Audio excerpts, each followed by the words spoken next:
திங்களும் மும்மாறினும் மாறிடாது சேர்மிகுந்த சேரன் மகாதேவி சேரன் மகாதேவி புண்ணிய பூமியிலே இந்த பூமியிலே இன்றைய சிறப்பான ஆடி மாதம் பெருவிழாவாக வடக்குவா செல்வி அம்மையின் தலைமையிலே திருவாளை உத்தராச்செல்வி அம்பிகைக்கும் வடக்குவா செல்வி அம்பிகையின் கால் மாட்டில் இருக்கக்கூடியவள் உத்தராச்செல்வி அம்பிகை உத்தராச்செல்வி அம்பிகைக்கும் சிறப்பான திருவிழா பெருவிழாவாக இன்று ஞாயிற்றுக்கிழமை தொடங்கி நாளை திங்கட்கிழமை குடியடைப்பு அதற்கு அடுத்தாற்போல் செவ்வாய்க்கிழமை மாபெரும் திருவிழா புதன்கிழமை காலை 11-12 மணி வரைக்கும் சிறப்பான பெருவிழாவாக நடத்தி கொண்டு வரும் ஆன்மீக மெய்யன்பர்கள் யார் என்று பார்க்க வேண்டுமல்லோ கண்டிப்பாக நடுக்காட்டு தியாகி நந்தகோன் வம்சம் அல்லவா 1000 குலத்திலே பிறந்த யசோதைக்கும் நந்தகோனுக்கும் வளர்ப்பு மகனாகவே வளர்ந்தானோ மாய கண்ணன் வழியிலே தோன்றிய ரகுகுலத்தார் என்றவர்கள் எதுகுலம் என்றும் ஆயர்குல மக்கள் என்றுமே நடுக்காட்டு தியாகி என்று சொல்லுவார்கள். அப்படிப்பட்ட யாதவ கோமான்கள் ஒன்று சேர்ந்து நடத்துகின்ற பெருவிழா அதுவும் மகத்தான பெருவிழாவை நடத்தி கொண்டு வரும் ஆசான பந்தலில் இந்த பந்தலிலே விழாக்குழு தலைவர்களையும் பொருளாளர் செயலாளர் செக்ரட்டரிகள் மற்றும் அதைத் தொடர்ந்து அம்பாளுக்கு பூஜித்து வரும் ஆசான பூசாரி என்று சொல்வார்களோ அவர்களையும் படித்து கொண்டு எம்மை 10 மாதங்களாகவே கருவில் சுமந்த பெற்ற மாதாக்களையும் படித்து கொண்டு வந்திருக்கக்கூடிய பெரியோர்கள் சான்றோர்கள் அனைவரின் பொறுப்பாளர்களை கொண்டும் சிறுவர்கள்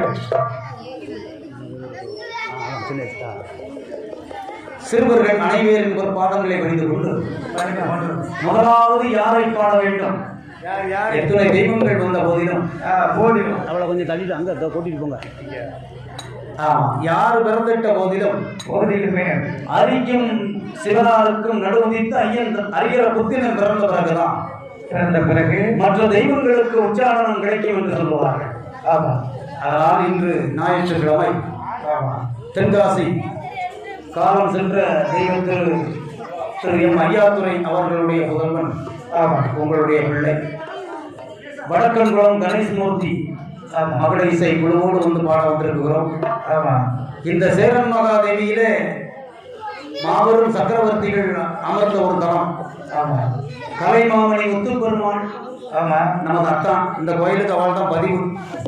கலைமாமணி முத்துப்பெருமாள் அந்த ஆலயத்திற்கு இன்று முதல் முறையாக அடியெடுத்து வைத்திருக்கிறோம். பாடும் பாடலில் சொல் குற்றங்கள் பிழை குற்றங்கள் இருக்கலாம். 32 பற்கள் உடையவருக்கே சொல்லு பெறலும் போது உள்ள 5-6 பல்லு கிடையாது.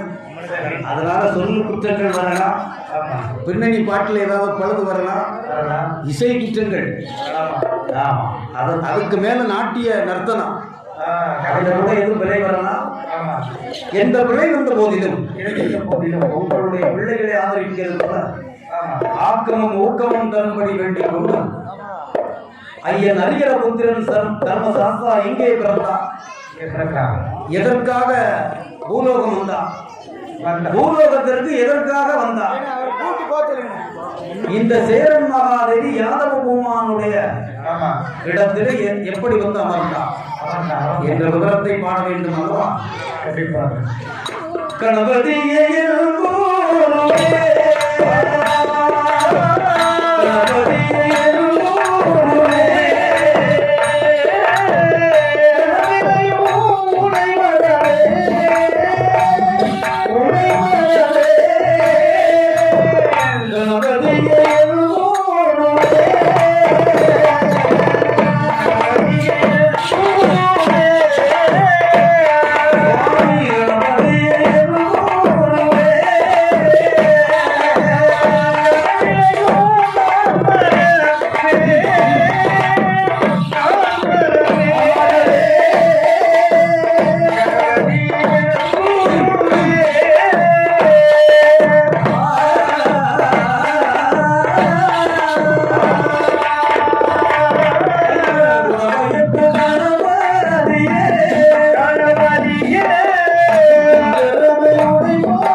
அன்புடன் போற்றி போற்றி சீருடன்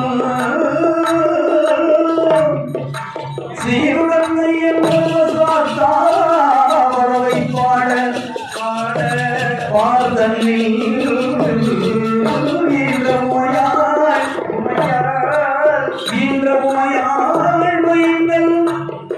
ஐயங்கள் மொழி காப்புத்தாமே காப்புத்தாமே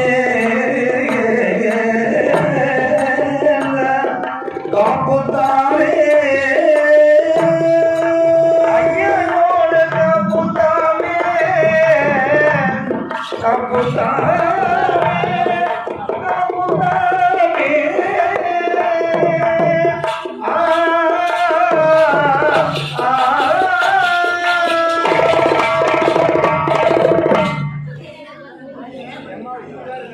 ஹரிஹர புத்திரன் தர்மசாஸ்தா பிறந்த கதை பாட வேண்டும் அல்லவா?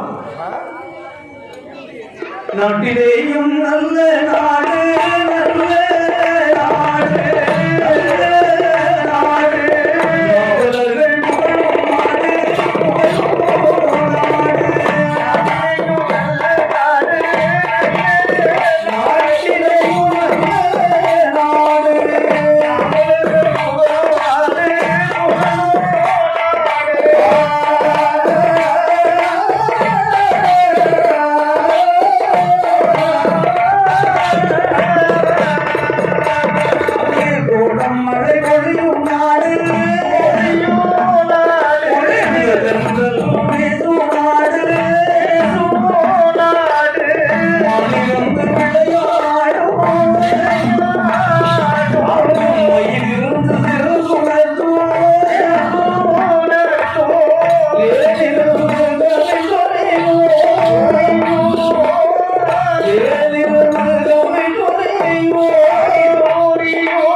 அது எங்கே எங்கே எந்த நாடு?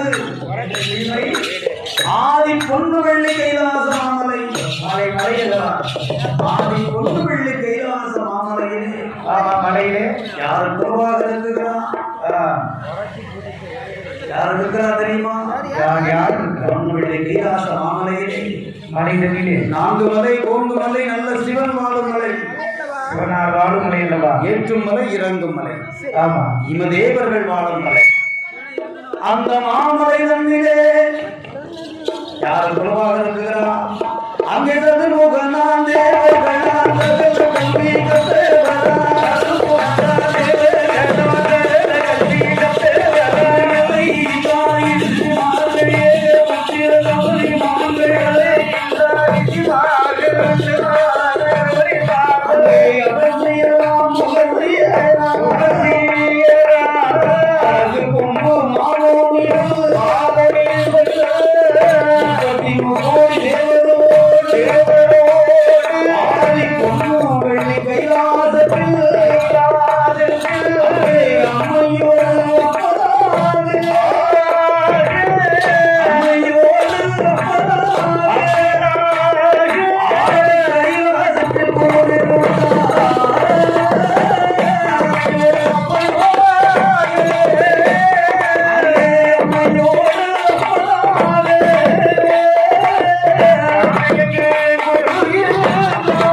தேவரோட தலைமகளால் வீட்டிருந்தார்.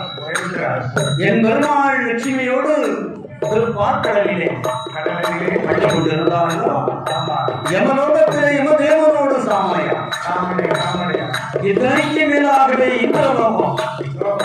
இந்திரலோகத்திலே இந்திரனோடு இந்திராணி. அங்குதான் மற்ற தேவர்கள்லாம் இருக்கிறார்கள். எப்படிப்பட்ட தேவர்கள் இருக்கிறார்கள் தெரியுமா? 33 தேவரோடு 47,000 கோடி ரிஷிமார்கள், கிண்ணறர், பெண்குருடர், தொண்டகம், ருத்திரர்கள், அமரர்கள், மலையோர்கள், அற்றருந்துப்பாளர்கள், நான்முகன் நல்முகன் நல்ல கரை போட்ட மாமுனி, ஜோதி சுடர்போது நாரத மாமுனி.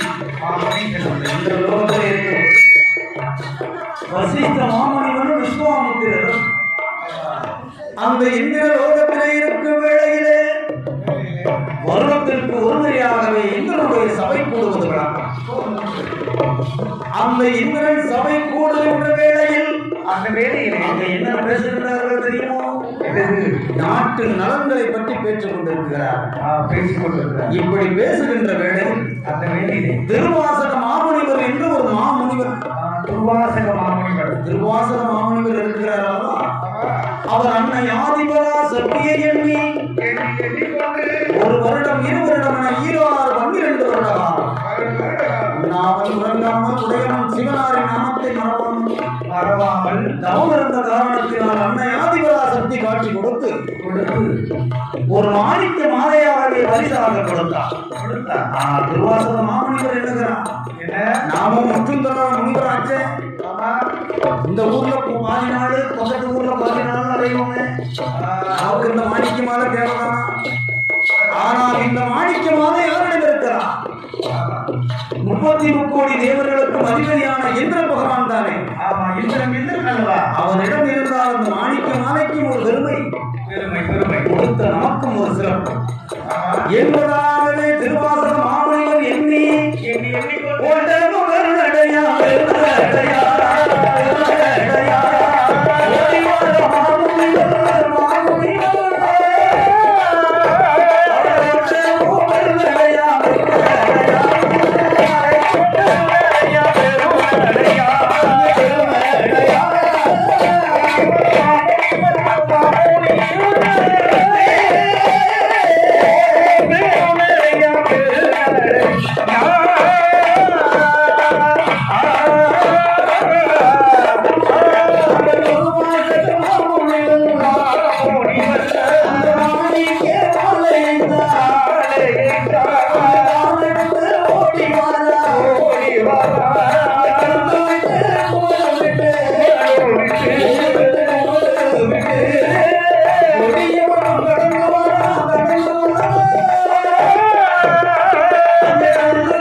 அங்கே எதிரே பவனமாகி கொண்டு வருகிறார் யாரு?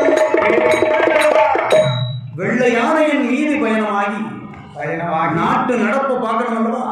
கண்டிப்பாக அதற்காக தெருவாக பயணமாகி கொண்டு வருகிறார். வீதி வீதியாக வருகிறார் அல்லவா?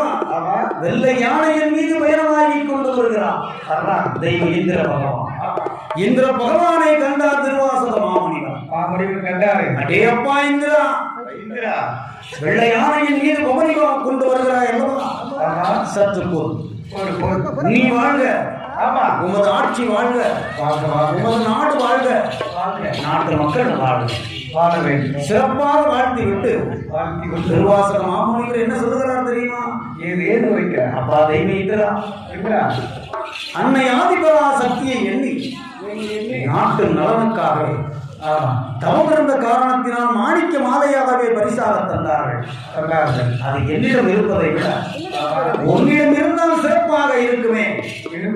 அதாவது எத்தனை பொருட்கள் நாம் வசமாக வைத்தாலும் யாரிடம் கொடுக்க வேண்டும் என்பதை நம் மனதுதான் முடிவு செய்ய வேண்டும். எல்லோருக்கும் கொடுத்து விட மாட்டோம் அல்லவா? அந்த திருவாசக மாமனிவன் மனைவியை எண்ணி இந்திரா, இந்த மாணிக்க மாலையை பிடி என்று சொன்னார் அல்லவா? முக்காலம் உணர்ந்தவர் திருவாசக மாமுனிவன் என்பதை உணர்ந்தாரா அல்லது தெரிந்தாரா? தெரியாத இந்திர பகவான் என்ன செய்யறான் தெரியுமா? யானையை விட்டு கீழே இறங்கினானா? இறங்கவில்லையே. ஏன் இறங்கவில்லை தெரியுமா? 33 கோடி தேவர்கள், 48,000 கோடி ரிஷிமார்கள். அவர்கள் அனைவர்களுக்கும் இவர் ஒருவர் தானே தலைவர். தலைவராக இருந்த போதிலும் பதவி உயர உயர என்ன செய்யணும்? பணிவு என்ற பண்பு வரணும், பக்குவம் வரணும். அந்த பதவியிலே இருக்கக்கூடாது. இருந்தாலும் அந்த பக்குவம் என்ற ஒரு மனப்பக்குவம் வந்தால்தான் உயர்வு என்ற சிகரத்தை அடைய முடியும்.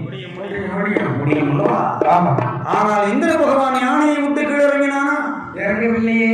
இறங்காமல் யானையை 10 என்ற அம்புசம், அதாவது துரண்டி என்று சொல்லுவார். அந்த துரண்டியை கொண்டு திருவாசக மாமுனிவன் கொடுக்கும் மாலையை துரண்டியை கொண்டு வாங்கி யானையின் தும்பிக்கையில் வைத்திருக்கிறானே. ஓரறிவு படைத்தது புல்பூண்டு தாவரம், ஈரறிவு படைத்தது எறும்பு ஜாதி வகைகள், 3 அறிவு படைத்தது நீரிலே உலாவுகின்ற மச்ச இனங்கள், 4 அறிவு படைத்தது விண்ணிலே பறக்குகின்ற பச்சை பறவைகள், 5 அறிவு படைத்தது வன விலங்குகள், 6வது அறிவுத்தான் மனிதனுக்கு. 6வது அறிவுள்ள மனிதனே சில நேரம் 6வது அறிவை இழக்கும் பொழுது 5 அறிவு படைத்த ஒரு மிருகம் இழப்பதற்கு சொல்லவா வேண்டும்? இந்த 5 அறிவு படைத்த யானை என்ன செய்ய தெரியுமோ? அந்த மாணிக்க மாலையை தும்பிக்கையில் வாங்கி தன்னுடைய சிரசிலே வைத்த நேரம் அந்த மாணிக்க மாலையை மாணிக்க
வாங்கி தன்னுடைய களத்திலே போட்டான். இந்திரனுக்கு என்ன ஒரு ஆணவம், என்ன ஒரு மமதை, எப்படிப்பட்ட ஒரு திமிரு. இப்படி இருந்த உடனே திருவாரூர் மாமுனிவர் பார்க்கிறான். அடே அப்பா இந்திரா, அந்த ஆதிபரா சக்தியை எண்ணி ஒரு மாணிக்க மாலையை பரிசாக வாங்கி கொண்டு வந்து, எனக்கு தெரியாத ரிஷிமார்கள் உண்டா, அல்லது சிவன் உண்டா, பிரம்மா உண்டா, விஷ்ணு உண்டா, யாருகிட்டையாவது மாணிக்க மாலையை கொடுக்கணும் எனக்கு தோணிச்சா? ஆனா உன்னிடம் கொடுக்க வேண்டும் என்று தோணிச்சு பார்த்தியா? ஆனா நீ என்ன செய்த பார்த்தாயா? யானையின் தும்பிக்கையிலே வைத்து அது காலில் போட்டு அவமரியாதை செய்த காரணத்தினால் இன்று முதல் இது நேரம் வரை என் கணம் முதல் உன்னுடைய தேவர் படைகள் அனைத்துமே இந்திரன் இந்திராணி உள்ளடக்கம் அத்துணை வெறும் சக்தி இழந்து போக கடவுளை போக வேண்டும் அப்பா, விலமிழந்து போக கடவுளை என்று சொன்னார் அல்லவா? நின்னவங்க அவ்வளவு வரும் விலம் இல்லைன்னா என்ன செய்ய முடியும்? ஒன்றுமே செய்ய முடியாது. சக்தி இல்லைன்னா ஒன்றுமே செய்ய முடியாது. ஜீவம் இல்லைன்னா அப்ப என்ன செய்யலாம்? ஒன்றுமே செய்ய, யாரையுமே பார்க்க முடியாது. சக்தி இல்லைன்னா பெற்றிலையாவது படுத்துக்கலாம். ஆனா மூச்சு என்ற ஜீவம் இல்லைன்னா என்ன செய்ய? ஒண்ணுமே செய்ய முடியாது. திருவாசக மாமுனிவர் கொடுத்த சாபத்தின் மறுகணமே விளமிழந்திருந்தார்கள் அல்லவா? விளமிழந்து இருந்த உடனே 33 கோடி தேவர்களும் இந்திரனுடைய முகத்தை பார்த்து, எப்பா இந்திரா, அந்த மாணிக்க மாலையை வாங்கி கையில வச்சிருக்கலாம் அல்லவா? கீழே போட்டு அவமதி செய்ய நீ மட்டும் சாபம் வாங்கினது இல்லாம உனக்கு பூஜித்து வந்தவன் நாங்களும் அதுக்கு படிக்காடா, நாங்களும் படிகாடாக மாறிவிட்டோமே, இதற்கு முடிவை நீயே சொல்லப்பா என்று இந்திரன் இடத்திலே 33 கோடி தேவர்களும் சொல்ல, அப்பா தேவர்களே, என்னுடைய ஆணவம் உணர்ந்து விட்டேன், என்னுடைய மமதையை புரிந்து விட்டேன். இப்பொழுது உங்களும் நானும் பலவளம் தான் இருக்கிறேன்.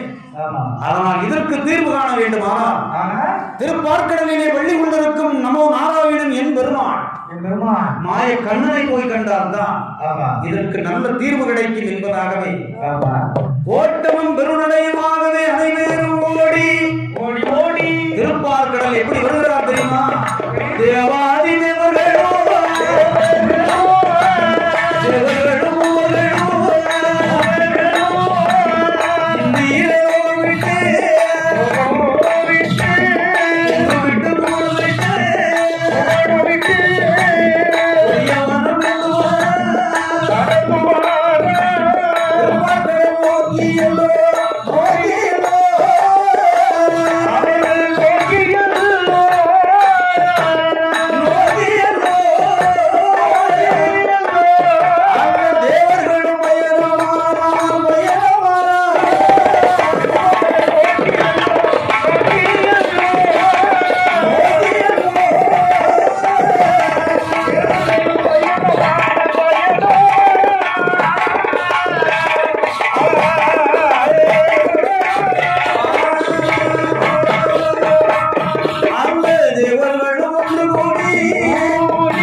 எம்மை நாடி வந்த விவரம் என்னவோ என்று கேட்டபொழுது மாமுனிவர் ஒரு மாணிக்க மாலையை கொடுத்தான்.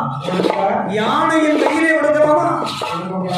அது அவமரியாதை சென்று செய்த காரணத்தினால் விழவழந்து போவா என்று திருவாசக மாமுனிவர் சாபம் கொடுத்தார். அந்த கனவே சாபத்தை இழந்து சக்தி இழந்து வலுவிழந்து சுகம் இழந்து உங்களை நாடி வந்திருக்கிறோம்.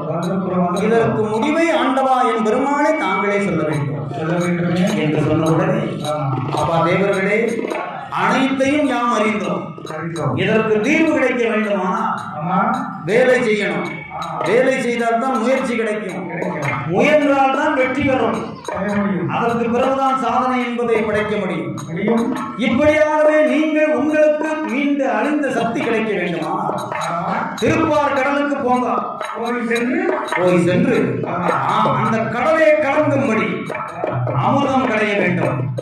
திருப்பார் கடலை கடந்தீர்களா? அங்கே தேவ அமிர்தம் பிறக்கும். அந்த அமிர்தத்தை உண்பவருக்கு நரை வராது, பிணி வராது, மூப்பு வராது, என்றுமே இளமைதான். இளமை இளமை. உடனே தேவர்கள் பார்த்தார்கள், ஆண்டவா பெருமாளே உங்களுக்கு நியாயமா இருக்கா? பிறமிழந்திருக்கிற வேளையில் திருப்பார் கடலை கலக்கச் சொல்கிறீர்களே, அது முடியுமா? நீங்களே ஆதிசேடன் என்று சொல்லக்கூடிய 5 தலை சர்ப்பத்தின் மீது பயணம், அங்கே கடலின் மேல் சயனமாகிக் கொண்டிருக்கிறீர்களே, நாங்கள் கடலுக்குள் சென்று எப்படி கடலை கலக்குவது? எப்படி முடியும்? அதிதி வயிற்றிலே பிறந்தவர்கள் தேவர்கள். உங்களுடைய சகோதரன் இருக்கிறான் தெரியுமா? திதி வயிற்றிலே பிறந்தவர்கள். திதி வயிற்றிலே பிறந்தவர் இந்த போல அசுரன். அவனை சேர்த்து வாசுகி என்னும் பாம்பை கயிறாக புனைந்து மலையகிரி என்றும் சொல்லும் மலையை மத்தாக நிறுத்தி வாசுகி பாம்பை கயிறாக புனைந்து அந்த திருப்பார் கடலை கலந்தும்படியாகவே அமிர்தம் கடைய வேண்டும். அப்படி கடையும் பொழுது எந்தாவது கடையும் பொழுது அமிர்தம் பிறக்கிறதோ அதை பகிர்ந்து உண்ண வேண்டும் என்று என்பெருமான் மாயவன் சொல்ல, அப்படியே நல்லதென்று ஆட்டுக்கொண்டு சம்மதித்து தேவாதி தேவர்கள் ஒன்று கூடி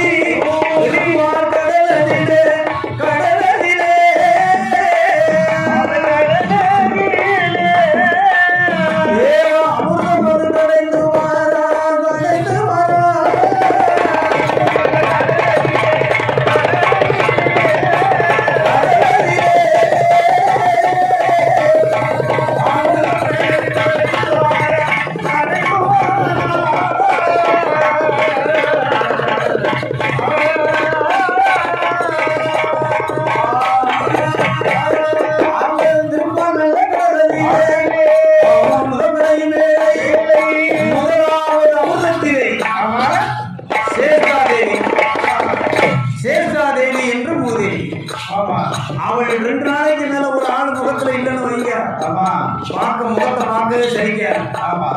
2ஆம் முறை கிடையும் பொழுது 2ஆம் முறை கிடையும் போது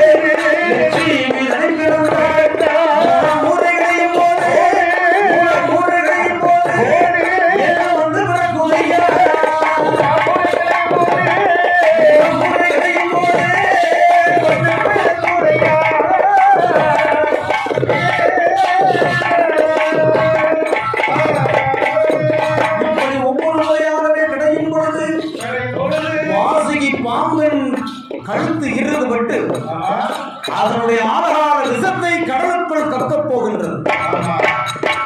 அது கைலாசத்தில் குழுவாக இருக்கும் சிவனாருடனே கண்டு இந்த விஷத்தை பூமியிலே விழுந்தால் பூமாதேவி பொறுக்க மாட்டான், ஆகாயத்தில் விழுந்தால் ஆகாயவாணி பொறுக்க மாட்டான், நீருக்குள் விழுந்தால் மச்சையன அனைத்தும் ஆண்டுடும்.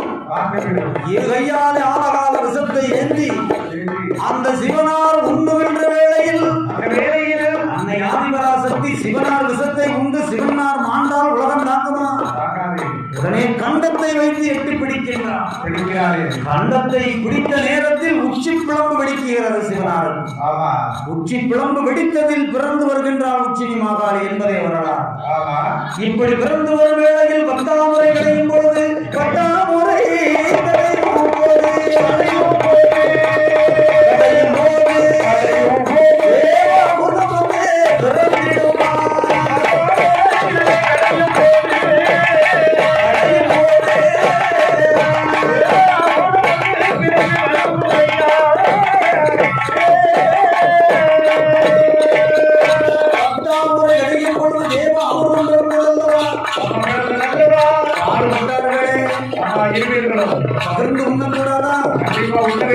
தேவர்களோ எமக்கு என்றார்கள், அசுரர்களோ எமக்கு என்றார்கள். பாடுபட்ட நாள் போல பாடுபட்ட நாள் போல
என் பெருமாள் மாயவன் இதே உருவத்தில் நாம் போனோமானா சுதர்சன சக்கரமும் இருக்குகிறது, ஆதிசேடன் என்று சொல்லக்கூடிய 5 தலை நாகமும் இருக்குகிறது, சங்கு சக்கரத்தோடு நாம் பயணமானால் நம்மை கண்டு மறைந்து விடுவார்கள். அதனால என்ன செய்ய வேண்டும்? ஒரு பெண்ணை போல் ரூபம் கொண்டு பெருமாள் போக வேண்டும். பெண்ணை போலமானால் எப்படிப்பட்ட பெண்ணை போல போகலாம்? ஒரு 90 வயசு சென்று பாட்டி போல போகலாமா? பார்க்க மாட்டார்கள். அப்போ ஒரு பச்சிலம் குழந்தை போல் போகலாமா? அதுவும் நம்மளை தூக்கி கொஞ்சி மடியில் வைத்து ரோராட்டி விடுவார்கள். அதை நாம் எப்படி போக வேண்டும்? 16 வயது சென்று இதே சைஸ், இதே உருவம், இதே போல ஒரு பெண்ணும் ஒரு உருவம் கொண்டு பெருமாள் எப்படி வருகிறார்? தங்கத்தினால் அலங்கரிக்க வேண்டும் அல்லவா? தன்னழகு போதாது தங்கத்தினால் அலங்கரிக்க வேண்டும், பெண்ணழகு போதாது பொன்னால் அலங்கரிக்க வேண்டும். அலங்கரித்து வருகிறார் தெரியுமா? நான் வரல 3 குடம் சங்கிலி, 1 அடுக்கு 2 அடுக்கு 3 அடுக்கு, அதுக்கு இடையில இன்னொன்னு வேற கழுத்தை ஒட்டி வேற கிடக்கு. தங்கத்தினால் செய்த மணி தாழ்விடமா முகத்தியா, தங்கத்தினால் செய்த மணி தாழ்விடமா முகத்தியா, தங்கத்தினால் செய்த மணி தாழ்விடமா முகத்தியா, தங்கத்தினால் செய்த மணி தாழ்விடமா முகத்தியா, பொங்கலையில் பொங்கலையில் மாத்தினா, பொங்கலையில் மாத்தினா, கை விரதில மோதிரத்தை மூட்டினார், கை விரதிலே மோதிரத்தை மூட்டினார்.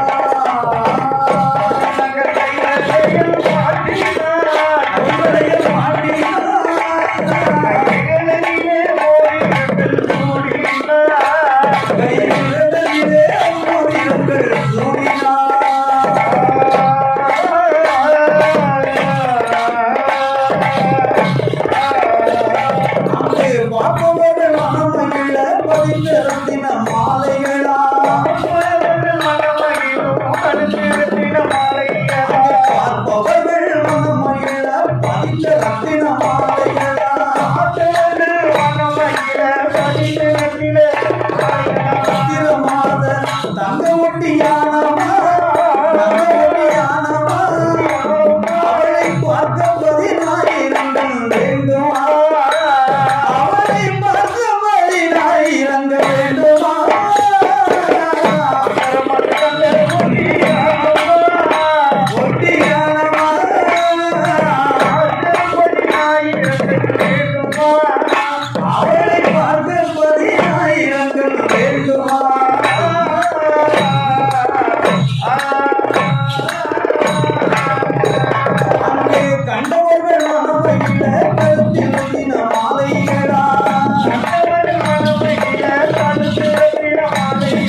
கட்டி மூக்கதிலே மாட்டிக்கொண்டு மாற்றியவளாக திங்கில் தண்டை நம்பி போட்ட பூவை கூடினார் அவளை பூவை கூடினார் மாற்றி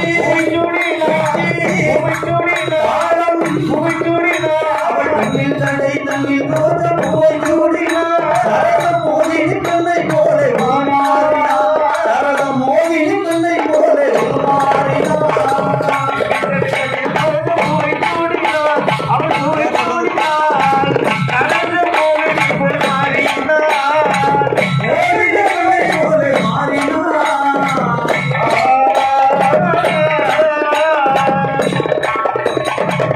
பெருமாள் ரகுராமன் ஒரு பெண்ணை போல் ரூபம் கொண்டு 16 வயது சிட்டு போல மாறிட்டார். 16 வயது சென்ற இளம் சிட்டா மாறி திருப்பார் கடலுக்கே வருகிறார்களே. அங்கே தேவர்களும் அசுரர்களும் தர்க்கம் பண்ணி கொண்டிருக்கிறார்கள். உடனே என் பெருமாள் ரகுராமன் பெண்ணை போல் ரூபம் கொண்டு இருந்து தாங்கள் யார் என்பதை விசாரிக்கும் பொழுது அம்மா பெண்ணே, ஆனால் தேவர்களுக்கு தெரியும் வந்திருப்பது மாயவன் ரகுராமன் என்பது தேவர்கள் உணர்ந்தவர்கள் அல்லவா? ஆனால் அசுரர்களுக்கோ பின்னாகவே உணர்ந்தார்கள். நாங்கள் அனைவரும் அசுரர்கள், இவர்கள் அனைவரும் தேவர்கள். அவர்களுக்கு பலமில்லாத காரணத்தினால் எங்களை உடனுக்கு அழைத்தார்கள். இருவரும் சேர்ந்து பாடுபட்டோம். இப்பொழுது தேவர்கள் எமக்கு என்று பாத்திரத்தை பிடுங்குகிறார்கள். நாங்கள் விடுவோமா? நாங்கள் எமக்கு என்பதாகவே நாங்கள் பிடுங்கினோம். அதிலே வந்தது தர்க்கம். நாங்கள் வலுவாக இருக்கும் காரணத்தினாலே அவர்களை எதிர்த்துக் கொண்டிருக்கிறோம். அவர்கள் முடியாத காரணத்தினால் தோற்றுக் கொண்டிருக்கிறார்கள். அப்படியா? மிகுந்த சந்தோஷம். தேவர்கள் ஒரு புறமாகவும் அசுரர்கள் ஒரு புறமாகவும் கண்ணை மூடிக்கொண்டு கரங்களை ஏந்தி கொண்டு மேல் நோக்கி கையை நீட்டிக் கொண்டு இருங்கள். நான் உங்களுக்கு சரிசமமாக பகிர்ந்து தரட்டுமா? சொன்ன பொழுது தேவ அமிர்தமே தித்திப்பு. அது ஒரு பெண் கையால் வாங்கி சாப்பிட்டா எவ்வளவு ஒரு தித்திப்பு இருக்கும் அல்லவா?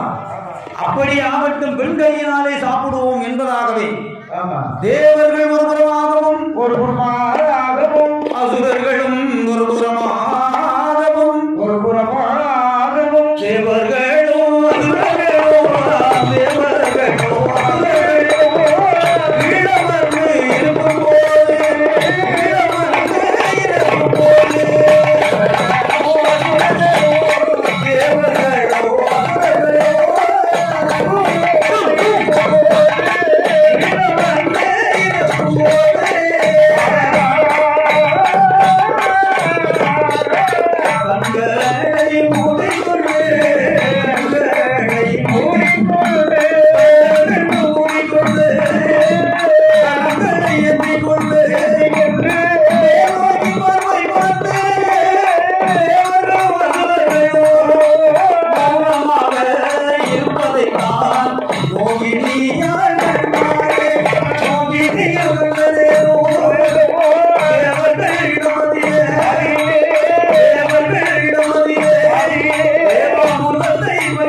கரண்டி வழியாகவே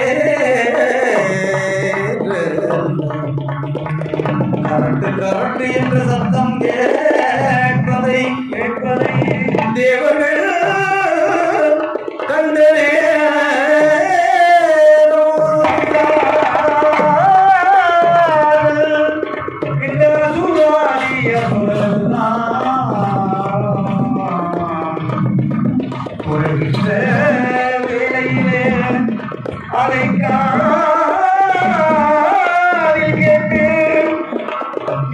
அசுரே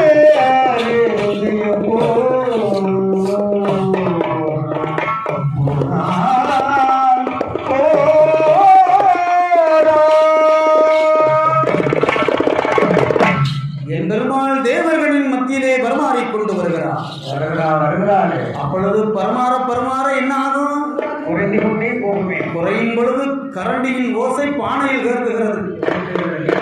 சட்டியில் இருந்தால் தானே ஆப்பையில வரும். எப்படி சொல்லியிருக்கான் பாருங்க, செலவுடைய சட்டியில் இருந்தால் தான் ஆப்பையில வரும்.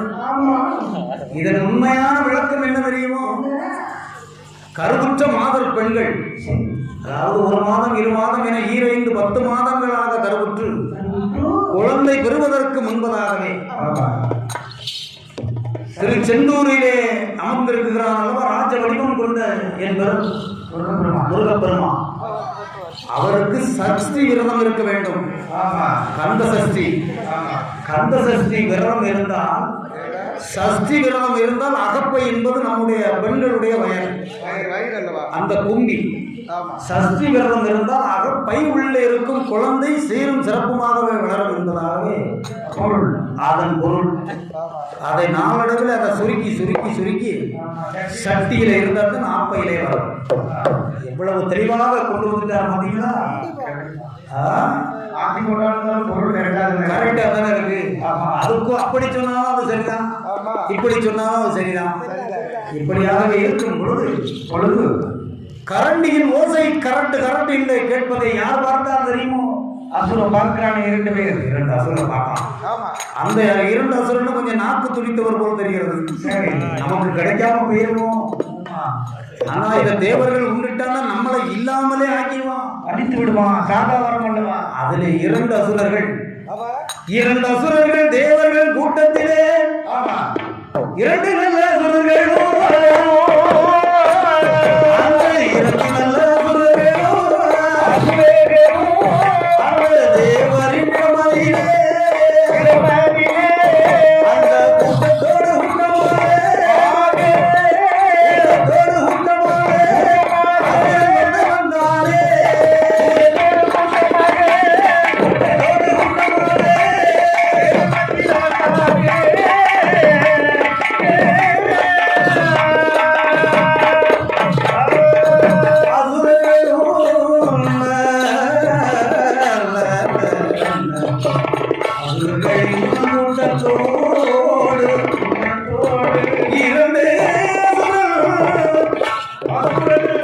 பரமாறிக்கொண்டே வருகிறார் எம்பெருமான்.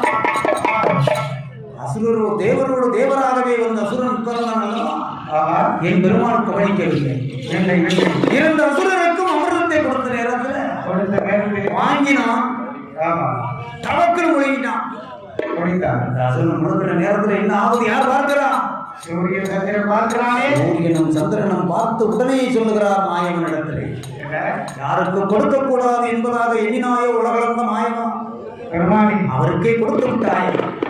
உடனே அமிர்த பாயாசத்தை வைக்கும் கரண்டி 2 அசுரரின் தலையை துண்டித்த நேரம். அது திருப்பார்கடலை போகும் பொழுது அவர்கள் இவர்களை காட்டி கொடுத்தது யார் என்றால் சூரியனும் சந்திரனும் தானே. வருடத்திற்கு ஒரு முறையாகவே ராகுவாகவும் கேதுவாகவும் மாறி சூரிய கிரகணமாகவும் சந்திர கிரகணமாகவும் மாறும் அளவிற்கு நாங்கள் உங்களை தீண்டுவோம் என்று சொல்லி மீதமுள்ள அசுரர் படைகள் எல்லாம் எங்கு வந்து தஞ்சம் புகுந்தார் தெரியுமா? நாட்டிலேயோ நல்ல நாடு, நாட்டிலேயோ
ஒன்று 10 ஆகி 10 100 ஆகி 100 1000 ஆகி 1000 லட்சமாக மாறி லட்சம் கோடியாக மாறி அசுரர்கள் படை இணைத்தும் பெருகிக் கொண்டு வருகிறார். இப்படி இருக்கும் வேளையில் ஒரு கூட்டம் என்று இருந்தால் அதற்கு ஒரு தலைவர் என்பதாக இருக்க வேண்டும். அதற்கு தலைவராகவே யார் இருக்கிறார்? ரிஷிமுக வர்ணனும் இரத்தக்கண்ணி என்ற பெண்ணாளோடு அந்த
மன்னவரும் தேவியும் மாநிலத்தை மன்னவரும் தேவியுமாகவே மாநிலத்தை ஆளும் பொழுது மாலையிட்டு பல வருடங்கள் ஆச்சு. அவை இல்லாத குறை இருக்காதா? அதாவது எந்த வயதில் எதை அனுபவிக்க வேண்டுமோ அந்த காலகட்டங்களில் அதை அனுபவித்தே ஆக வேண்டும். 5 வயதில் விளையாதது 50க்கு மேல விளையாடுவதா? 5 வயதில் படித்தால்தான் அது கல்வி. 50 வயசுல போய் படிக்க முடியுமா? அதே போன்று 16 வயதுக்குள் கல்வியை கற்று முடிக்க வேண்டும். 25 வயசுலேருந்து 30 வயசுக்குள்ள திருமணத்தை முடிச்சிடணும். முடிந்த அடுத்த வருடம் அதுக்கு அடுத்த 2 வருடத்துக்குள்ள குழந்தை முகத்தை பார்த்துடணும். 40-45 வயதுக்குள்ளே சம்பாதித்து வச்சிடணும். அப்பதான் 60-70 உட்கார்ந்து சாப்பிடலாம். இல்லைன்னா 10 பிள்ளைய பார்த்துட்டு மூத்த பிள்ளை தருமா அல்லது இளைய பிள்ளை தருமா அல்லது நடுவுள்ள பிள்ளை தருமா முடிக்க வேண்டிய சூழ்நிலை. இப்படி ஆகவே ரிஷிமுகா மன்னவனும் தேவியுமாகவே மாநிலத்தை ஆளும் நேரம் குழந்தை இல்லாத மனக்குறை ரொம்ப இருக்கிறதோ. இரத்தக்கண்ணி பெண்ணால் தன்னுடைய மன்னவனை பார்த்து கொண்டு அழுது தொழுது ஆறாத நேரம் கொண்டு என்னவாவும் லாபம் செய்தோம் மாலையிட்டு நாளாச்சு மழை இல்லாத மனக்குறையா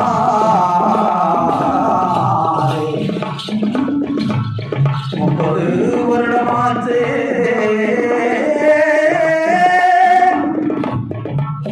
முடிவரைக்க பிள்ளை இல்லை 40 வருடமாச்சு நாடாள ஒரு குழந்தை 50-60 வருட காலங்கள்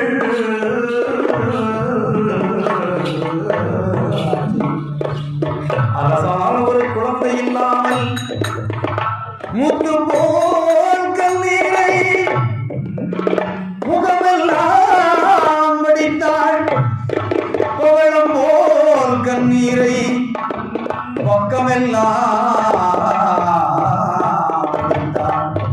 அழுதாள் தொழுதாள் ஆறாத துயரம் கொண்டாள். ஏங்கினாள் புலம்பினாள். ஐயையோ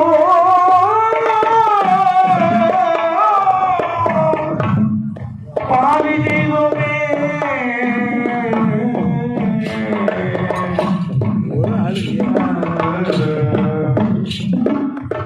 கால் பிடிவதுமோ கடவுளின் சொல்பிழையா மன்னா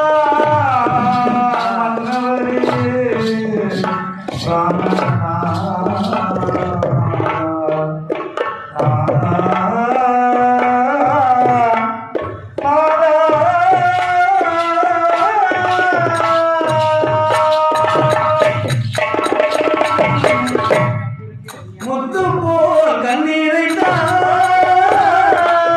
முத்து போல் கண்ணீரை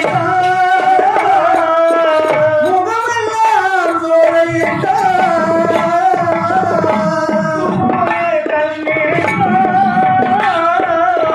முத்து போலே கண்ணீரை முகமெல்லாம் சோலையிட்டா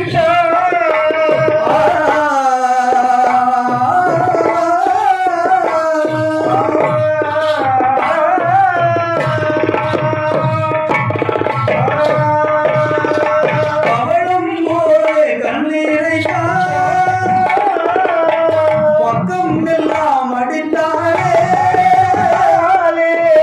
அவள் அழுத கண்ணீரது அவள் அழுத கண்ணீரது ஆறு குணமாய் மாறுதையா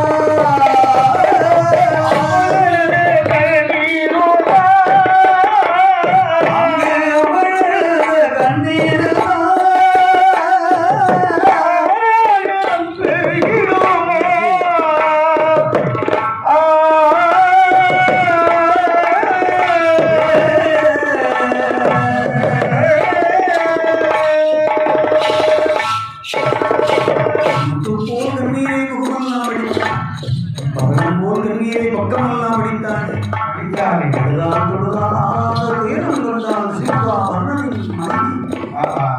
கண்ணி பின்னால் பார்த்தானே அவளது கண்ணீர் பக்கத்து ஆறுகளமாக மாறுகிறது அது தொழுது ஓடாத தேஞ்சைதான் மிச்சம் ரிஷிமுகாவரன் பார்க்கிறான் ரிஷிமுகாவரன் பார்த்து என்ன சொல்லுகிறான் தெரியுமா? அம்மா பெண்ணே அர்த்த கண்ணி குழந்தை இல்லை என்பது உமக்கு மட்டும்தான் அந்த கவலையா? எனக்கு இல்லையா? பெண் நீ அழுது சாதித்துக் கொண்டாய். என்ன செய்வது? நான் ஆடவன் அழுதா அதுவும் 56 தேசத்திற்கும் அரச மன்னனாக இருக்கும் ரிஷிமுகாவர்மன் நான் அழுதால் நாடு தாங்குமா? ஊரு தங்குமா? ஏளனமாக அல்லவா பேசுவார்கள். அதனால் நான் மனதுக்குள்ளே புழுங்கிக் கொண்டிருக்கிறேன். நீ அழுது சொல்லிவிட்டாய். அதை நான் என்ன செய்யலாம்? நமக்கு இருக்க தான தர்மம் செய்து பார்ப்போமா? சொத்து பத்தி ஏகப்பட்டது பத்தியா சொத்து பத்தை வச்சு தான தர்மம் செய்து பார்க்கலாமா? தான தர்மத்திலே சிறந்தது 32 தான தர்மத்திலே முதலில் கடைபிடிக்க வேண்டியது நிதானம். எதற்கு நிதானத்தை கடைபிடிக்கணும்? எல்லாத்துக்குமே நிதானத்தை பிடிக்க வேண்டும் அல்லவா? சிரிச்சாலும் அளவோட சிரிக்கணும். சிரிச்சுக்கிட்டே இருக்க கூடாது. உறங்கினாலும் அளவோட உறங்கணும். பேசினாலும் அளவோடு பேசணும். சாப்பிட்டாலும் 40 வயசுக்கு பிறகு அளவை மாத்திரணும். தன்னை பார்த்தீங்க ஆலய மணி அதான் சொல்லுது. 40 வயசுக்கு பிறகு 9 புரோட்டா 5-6 ஆம்லேட்டை வச்சு அமுக்கணும்னு வைங்க. எங்கேயாவது திட்டிக்கிட்டு வந்துடும். எங்கேயாவது அடைச்சிடும். அதாகவே தான தர்மத்தை செய்து பார்ப்போமே. நிதானத்தை கடைபிடித்துக் கொண்டு எதையெல்லாம் செய்கிறான்?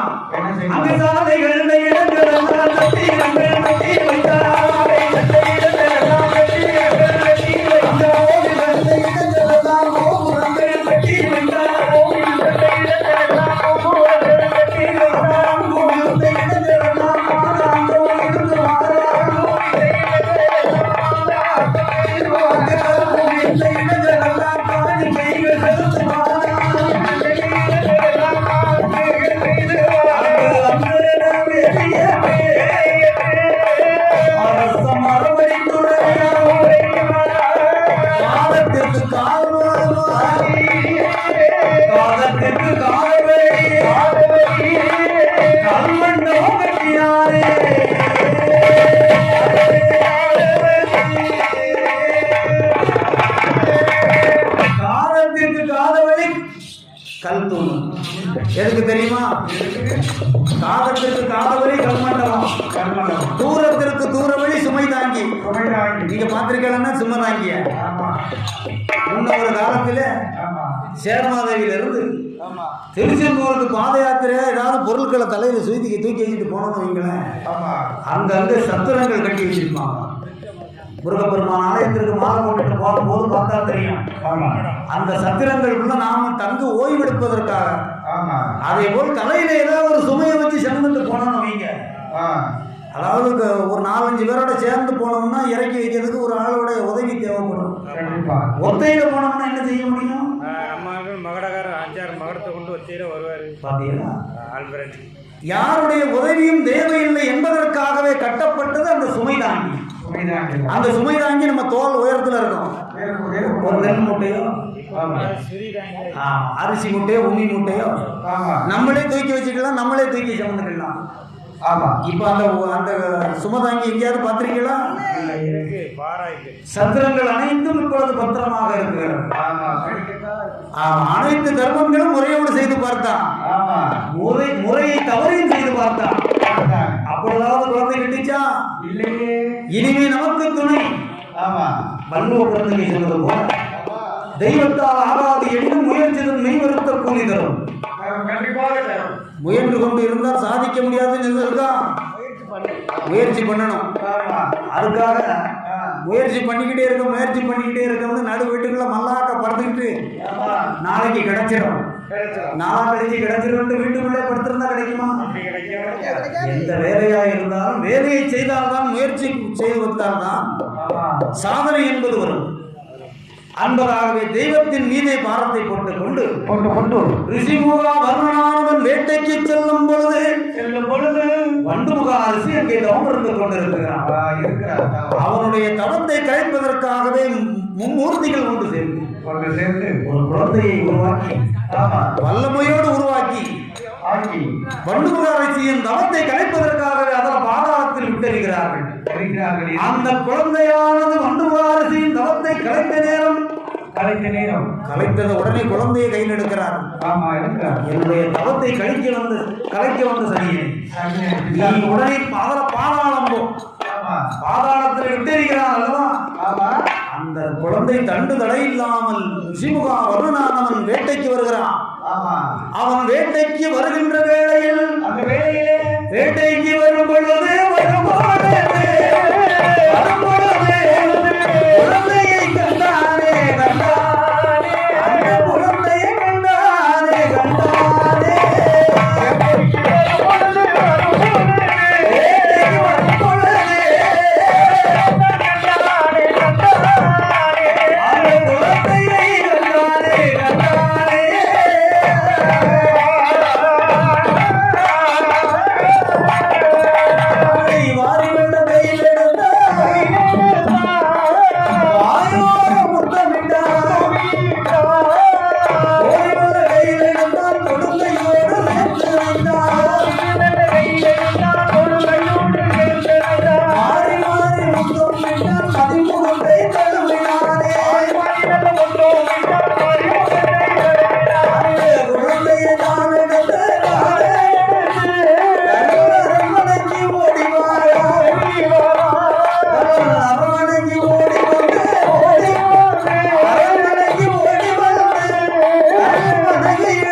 பலிக்கல. அதற்கு பதிலாகவே ஒரு குழந்தையின் பூசையை கண்டான்.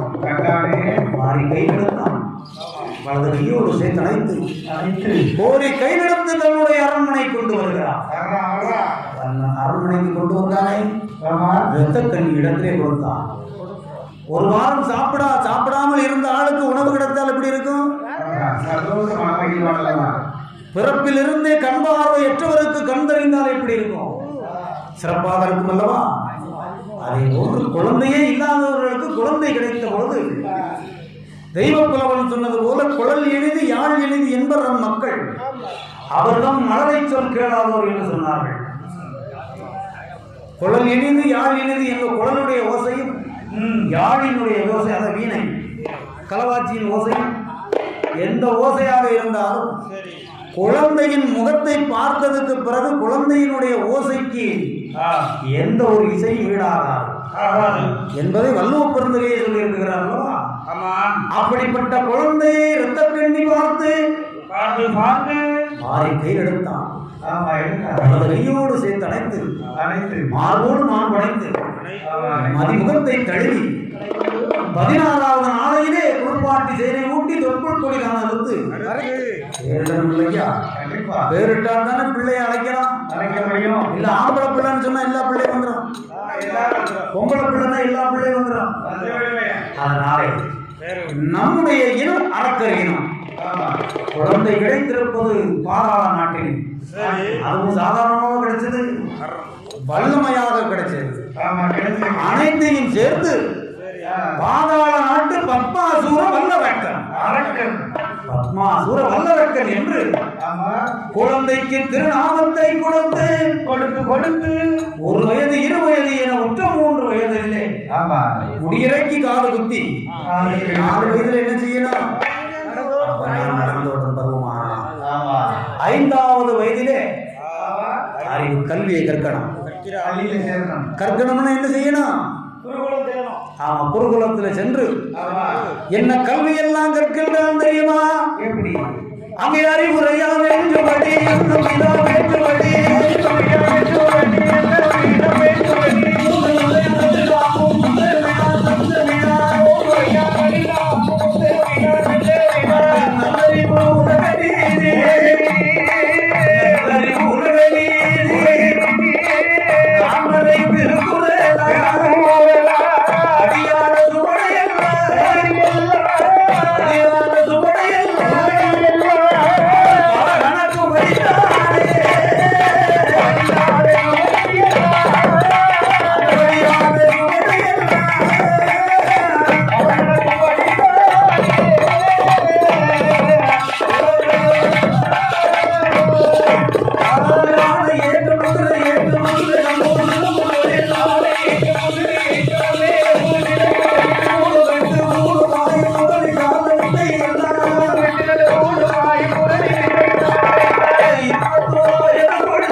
நல்லறிவு உலக நிகழ்ச்சி. இவ்வளவும் அறிவு 16 வயது பிள்ளை பெற்றானே. நம்முடைய இனம் அறக்கருக்குலம் என்றாலும் நம்முடைய தந்தை 56 தேசத்திற்கு அரசாங்கம். இதற்கு அடுத்தால் ஒரு நாட்டை ஆளும் வல்லமை நமக்குத்தான் உண்டு. அப்படியான வீரத்தை கற்க வேண்டும். ஆணையேற்றம், குதிரையேற்றம், மல்லுடம்பு சிறந்த தொழில் கூடுவிட்டு கூடுமாயும் ஜெகஜால கில்லாடியாக மாறி 21 வயது சென்ற இளவட்ட மன்னனை போல் மாறி ஒரு புஜப்பலம் படைத்த நாட்டு மன்னன் ஆளுகின்ற வல்லமை எப்படி உண்டோ அதை போல் மாறி வருகிறானே. பத்மாசுரன் வந்தார்கள். தன்னுடைய அரண்மனை ஓடி வருவதை அந்த ரிஷிமுக வர்ணன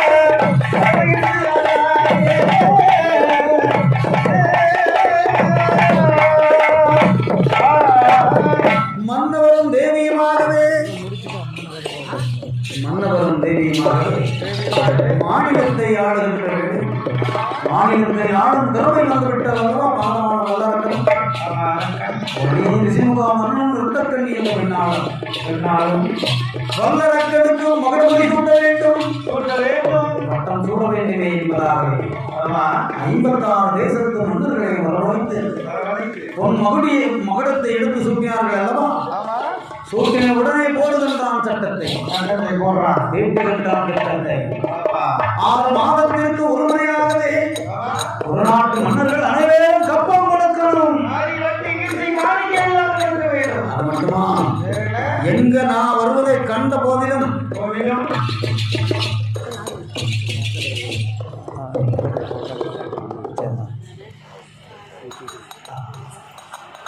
பாதாள வல்லரக்கன் அங்கு வருவதை கண்ட நேரத்திலே தோல்ல கிடக்கிற துண்டி இடுப்பு கொண்டான். என்னை பணிந்து வணங்க வேண்டும், கப்பம் கொடுக்கணும், வெயிலட்டி வணங்க வேண்டும், இருசால் கொடுக்கணும், இருத்து வணங்க வேண்டும். கொடுங்கோல் ஆட்சி புரிந்தானே இப்படி ஒரு வருடம் 2 வருடம் ஈராறு 12 வருடம் அவருந்த காரணத்தினால் மாறின் மலை முடிகிறது. வஞ்சம் தலை விரித்து ஆடுகிறது. நாளை உருண்ட பஞ்சம் நாயகனை தோற்றும் பஞ்சம் உலக்கெல்லாம் உருளுது, மரக்கம் அனைத்து உருளுது, மகாதேவனை தோற்றும் பஞ்சம். அந்த நேரத்தில் கப்பப்பணம் கேட்டான் மந்திரி. வல்லரக்கன் ஆணைக்கு கப்பப்பணத்தை மந்திரி போய் கேட்ட நேரம் ஒரு நாட்டு மன்னர்கள் அனைவரும் எதிர்த்து வருகிறார்கள். வல்லரக்கன் மீது போர் தொடுத்த அந்த நேரத்திலே வல்லரக்கன் என்ன செய்யறான் தெரியுமா?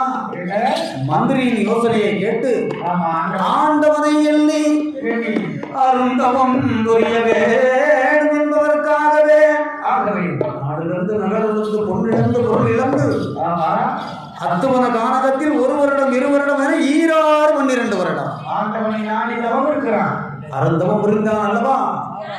அவன் தவம் இருக்கும் தவத்தின் மகிமையால் பள்ளி எல்லாம் வாசி பெற்று ரோமங்கள் அனைத்தும் சடைகளாக பண்ணி காற்றடித்து மனம் குவிந்து கரையான் புற்றாகவே வளர்ந்து புற்றுக்குள் இருந்தாலும் சிவனை மறந்தானா? மறக்கவில்லையே. 5 எழுத்து மந்திரம் உள்ளம் பெருங்கோவில் ஊன் உடம்பு ஆலயம் வல்லல் புராணாருக்கு வாய் கோபுர வாசல் தெள்ள தெளிந்தாருக்கு ஜீவமே சிவலிங்கம் கள்ள புலம் 5 காணா மணி விளக்கு. திருமூலர் சொன்னது போலவே உண்ணாமல் உறங்காமல் உண்ணாமல் உறங்காமல் உறங்காமல்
கைலாசனை அழைத்து வந்தான். சிவனிடம் வந்து நிற்கும் பொழுது சிவனை வந்தடித்தான். ஓம் நமச்சிவாயம் வாழ்க வாழ்க, நாதந்தாள் வாழ்க, இவை பொழுதும் என்னென்னில் நீங்காதான் தாழ் வாழ்க, ஆகமும் மன்னிப்பான் வாழ்க, போகலியாண்ட பொறுமையினால் வாழ்க, ஏகன் அநேகன் இறைவனடி வெல்க. ஓம் நமச்சிவாய, ஓம் சிவாய நமோம் என்று வல்லவர்க்கன் கைகூப்பி கும்பிட்டானே. கைதூக்கி வணங்கின நேரத்திலே, அப்பா வல்லரக்கா, 12 வருடமா என்ன நினைச்சிய? நாடு வேண்டுமா, நகரம் வேண்டுமா, பொண்ணு வேண்டுமா, பொருள் வேண்டுமா? யார்கிட்ட கேட்க போற? யார்கிட்ட தானே கேட்க போற? என்று சொன்ன உடனே 56 தேசத்திற்கும் அரச மன்னனாக இருப்பவன் தான். ஒரு சிறிது காரணமாகவே குர்நாட்டு மன்னர்கள் மீதமுள்ள 55 தேசத்து மன்னர்கள் ஒன்று சேர்ந்து என்ன எதிர்க்க வந்தார்கள். என்னுடைய ஒரு நாட்டை வைத்து அவர்களை வெல்ல முடியவில்லை. அதனாலே உங்களை நாடி வந்து உங்களிடம் இருக்கும் தூண்டுவாமணி வரம், அக்கடி வரத்தை பெற்றுக் கொள்ள வந்தேன். ஆனால் சிவனார் சிறிது நேரத்திற்கு முன்பதாகவே மறுவினை அறியாதவன் அன்னை ஆதிபரா சத்தியின் மீதே சத்தியம் பண்ணி கொடுத்தாரோ, அந்த காரணத்தினாலே தந்தோம் தந்தோம் உமக்கே வரத்தை தந்தோம் என்று கொடுத்தார் அல்லவா? வரத்தை வாங்கி கொண்டு போய் வரேன்னு சொன்னானா? நல்ல பிள்ளைக்கு அடையாளம் சொல்லாம போறது, சொல்லாம கொல்லாம போறது. வழியிலே வந்து மறிக்கிறான். யார் மறிக்கிறான்? நாரதர் வந்து கலகத்தை மூட்டிய நேரம். வீட்டின் மரத்திலே கூர்மை பார்க்கணும். வளர்த்த விட மார்பிலே பாயப்போதை போல். அதை போலவே போகும்போது பசுவா போனா, இப்போ பாயும் புலியா வாரா. இதை கண்டவுடனே 33 கோடி தேவர்களும் வானவரும் ஓடினார், ஐயவரும் ஓடினார்,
வெள்ளையான மீதிலே இந்திரன் ஏறினா பாருங்க. ஒரு அலறல் சத்தத்துல எங்க போச்சுன்னே தெரியல. பச்சை மயில ஏறினார் பாலசுப்ரமணியம். அவர் எங்க போனாருன்னே தெரியல. அண்டங்காக்காவில் மீதில் ஏறினாரு சனீஸ்வர பகவான். நான் நிக்க பாருங்க, எங்க போனாருன்னே தெரியல. இப்படி ஒவ்வொருத்தருக்கு வாகனம் ஒவ்வொரு சைஸ். ஆனால் இதற்கு மேலாக மூலப்பொருள் விநாயக பெருமானுக்கு வாகனம் ரொம்ப சிறுசு. அவர் இருக்காரு, ஒரு 450 கிலோவில் இருப்பாரு. ஆனா பெருச்சாளி ஒரு 150 கிராம் இருக்கு. டிவிஎஸ் எக்ஸல்ல நீங்க வண்டிய பத்தியெல்லாம் கற்கல, உங்களுக்கு அந்த வண்டி பொருத்தமா இருக்கு. ஒரு 450 கிலோவில் ஒரு ஆளை டிவிஎஸ் எக்ஸல்ல உட்கார்ந்தா என்ன ஆகும்? 2 வீடு நெளிஞ்சிடாது. அதே போல விநாயக பெருமான் பெருச்சாளி மீதுல ஏறி அண்ணா வாரம் வல்ல ரகம் சடார்னு போன பெருச்சாலியை போச்சுன்னா போகுமா? அது அந்த நேரத்தில் என்ன கேட்க தெரியுமா?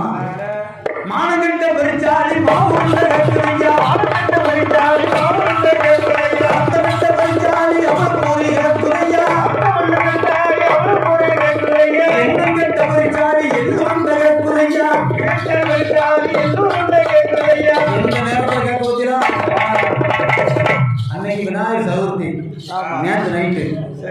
அப்பம் கேட்டுச்சு. ஆமா. இப்போ உள்ள பெருஞ்சாயம் நிலைமை கேக்கு. என்ன கேக்கு? ஓடி போனோம்னா உளுந்த வடை கேக்கு. பாய்ந்து பதுங்கி போனோம்னா பச்சி கேக்கு. ஓடி போகுதுக்கு உளுந்த வடை கேக்கு, பதுங்கி போனோம்னா பச்சி கேக்கு. இந்த பெருச்சாடி என்ன கேட்க தெரியுமோ? நேற்று உனக்கு விநாயகர் சதுர்த்தியா இருந்துச்சு, அவளுக்கு பொறி எள்ளு உருண்டை கடலை உருண்டை எல்லாம் வச்சாங்களே, நீங்க ஒத்தையில தென்னீர கொஞ்சமாதிரி செதறி கொண்டு கூடாதாங்க. உங்க வயிறை பாரு, நீர் ஒரு பக்கம் நின்னாச்சுன்னா 3 மீட்டருக்கு அந்த பக்கம் கிடக்கு உங்க வயிறு. பொம்மை செமக்கிறதுக்கு எனக்கு தலையிலே அழுகிருக்கு. அதனால இந்த நேரத்தில் அவள் குறி இருக்கா, எல்லோருக்க வேணாம் என்ன பொழுது எந்த நேரத்தில் கேட்க பெருச்சாளி கொஞ்சமாக அறிவு இருக்கு, அண்ணா வாரம் நல்லா இருக்கேன் என்ற உடனே முக்கந்தன் சிவபெருமான என்னும் வேளையில் மூச்சுட்ட இடங்கள் எல்லாம் முன்னூறு பொந்துகளாக போக கிடவது. எந்த மிருகம் போனாலும் பிடிச்சிடலாம், ஆனா பெருச்சாளி பொந்துக்குள்ள போனா கண்டுபிடிக்க முடியுமையா? சேர்மதவியில் பொந்து போட்டுச்சுன்னு வைங்களேன், கல்லடை குறிச்சிக்கு அங்கே பேரும் பொந்துக்குள்ளேயே பேரும். இப்படி இருக்கும்போது எல்லோரும் மறையும் பொழுது சிவனாரும் தேவர்கள் அனைவரும் ஓடிக்கொண்டே இருக்கிறார்கள். இதுக்கு முடிவே கிடையாதா? சிவனார் ஒரு பூந்தோட்டமாக மாற்றி ஒவ்வொரு மலர்களாகவே தேவர்களை மறைய சொல்ல 5 இதழ் கொண்ட செவ்வரளை மலர்களே சிவலிங்கமாகவே சிவனார் மறைய வல்லரக்கன் துரத்தி கொண்டு வந்தவன் இந்த வழியாகத்தானே பட்டாளமே போச்சு. இப்பவுமே ஒருத்தரையும் காணலையே. சரி, எப்படி போனவர்கள் வந்துதானே ஆகணும். அந்த பூந்தோட்டம் சுத்தி வந்து ஒரு கல்லுல வந்து அமர்ந்துக்கிட்டான். இந்த நேரத்தில் வல்லரக்கம் போக மாட்டேங்கானே, இவன் போனாத்த இவன் அழிந்தால் தானே சிவபெருமான் கைலாசத்துல போய் பார்வதியோடு வாழ முடியும். அந்த திருப்பார்கடலிலே பள்ளி கொண்டிருக்கும் பட்சமா மனதிலே எண்ணுகிறார். அவர் எங்கே வாழ்ந்து வருகிறார் தெரியுமா? ஆயர்பாடி பட்டணம். ஆயர்பாடி பட்டணத்தில் நந்தகோனுக்கும் யசோதையாளுக்கும் கம்சராசனை அழிக்க வேண்டும். கம்சனை கொல்லுவதற்காக 8ஆவதாக அவதரித்தவன் மாயக்கண்ணன். ஆயர்வாடி பட்டணத்திலே வளர்ப்பு மகனாகவே வளர்ந்து கொண்டு வர வேளையில் கண்ணனோடு பலராமன் மற்றும் சிறுவர்களோடு உரியில் வெண்ணெய் திருடுவதும் அந்த கோபியர்கள் இடத்திலே பிடிபடுவதும் யசோதையல் இடத்திலே வந்து சொல்லும் பொழுது யசோதையா அன்னைக்கு கண்ணனை அந்த கோபி பெண்கள் அனைவரும் கண்ணனை கைகளவும் பிடிச்சு கொண்டு வருகிறார்கள். கொண்டு வந்து யசோதை இடத்துல போய் சொல்லும் பொழுது எம்மன் பையன் லட்சணத்தை பாரு, கண்ணன் லட்சணத்தை சொல்லும் பொழுது யசோதையா பார்க்கிறா. அவாவா இடுப்ப ஒவ்வொருத்த அவாவா புருஷனை செவந்துட்டு இருக்கான். மாய கண்ணனுடைய லீலை. இந்த லீலைகளை அனைத்து முடித்து அம்மா தாயை யசோதை இடத்திலே சொல்லி, இனி நான் சும்மாவே இருந்தேன்னு வைங்களேன், நித்த எண்ணெய் வைத்து உங்களுக்கு இன்னல்களே வருமே, நன்மை என்பது வராது. அதனால் நம்முடைய குலத்தொழில் ஆயர்களின் குலத்தொழில் ஆடு மாடுகளை நிறை சாத்தி வருவது. அதற்குத்தான் நடுக்காட்டு தியாகி என்றே ஒரு பட்டம் அவர்களுக்கு உண்டு. நடுக்காட்டு தியாகினா சாதாரணம் கிடையாது.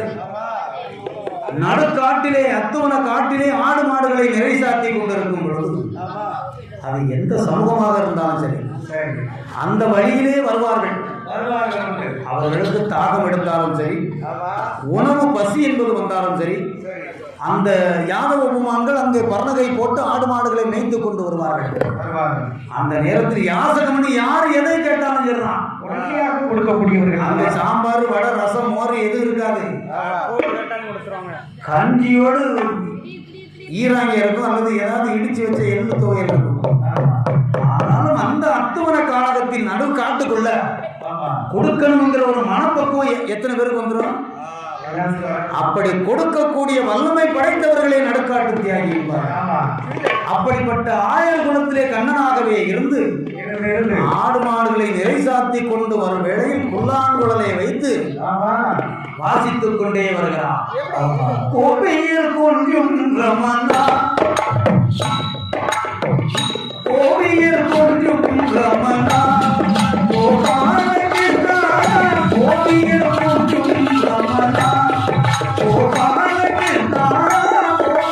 கொஞ்சம் ரமணா.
அங்கே செவ்வரளி மலருக்குள்ளே சிவலிங்கமாகவே இருந்து கொண்டு சீங்குழல் சத்தத்திலே எல்லா இலையும் பூமலர்களும் அசைந்து கொண்டிருக்கிறது. ஆனால் சிவன் மறைந்திருக்கும் செவ்வரளி மந்திரம் அசையாம கல்லூரி மங்க மாதிரி அப்படியே இருக்கு. ஆனால் உலகளந்த மாயவன் கண்டு கொண்டான். இந்த செவ்வரளி மலர்ல தான் நம்முடைய அத்தான் இருக்குகிறான். மாயவன் உணர்கின்றான் நம்முடைய சிவனார் இதுக்குள்ளதான் இருக்கிறார். நம்மளுடைய தங்கச்சி கணவன் இதுக்குள்ளதான் இருக்கிறார். அவருக்கு உள்ள பல லீலைகளை எடுத்துரைத்த நேரம் நம்முடைய அத்தான் ரகுராமன் தான் வந்திருக்கிறார் சொல்லி காட்சி கொடுத்து வரத்தின் விவரத்தை கேட்ட நேரம் அப்படியானால் பெண்ணால் அவன் அழியும் வரத்தை மறந்தான். பெண்ணாலே அழிவன் என்பதே அவனுக்கு நியதி. அதே அவனுடைய சாபம். பெண்ணை போல் ரூபம் கொண்டு பெருமாளும் காலத்திலே வரும் பொழுது வரும் பெண்ணை வழிமறைக்கின்றான். வழிமறைக்கும் பொழுது பெண்ணிற்கு ஊரென்ன பேரும் என்ன உற்றது ஒரு ரேகை என்ன சொல்லுகிறான். பெண்ணை போல் ரூபம் கொண்ட பெருமாள் எனக்கு கொட்டார் அக்கறை. ராமராஜ மன்னனுக்கு 8 பெண் குழந்தைகள். அதிலே 8வது பிறந்தவள் நான். என் பெயர் நான் மோகினி. நேற்று கல்யாணம், இன்று பிறந்த வீடு சொல்லுகிறேன்.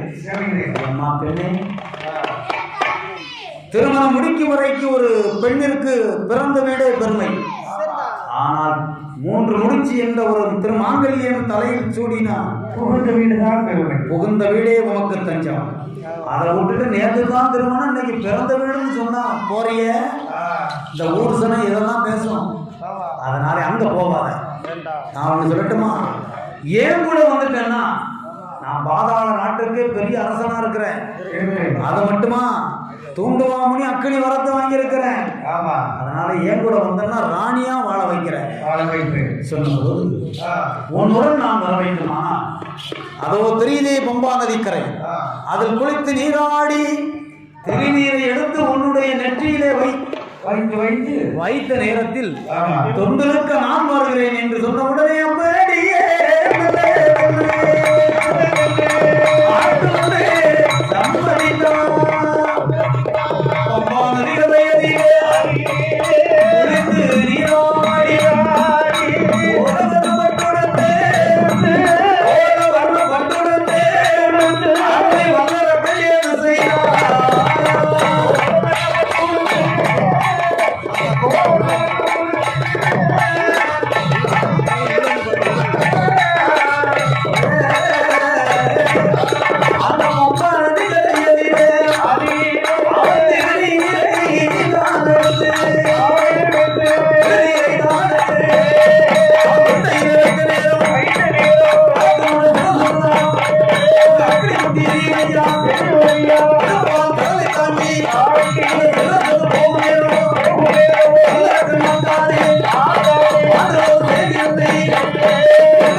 நெட்டுமான் கோட்டை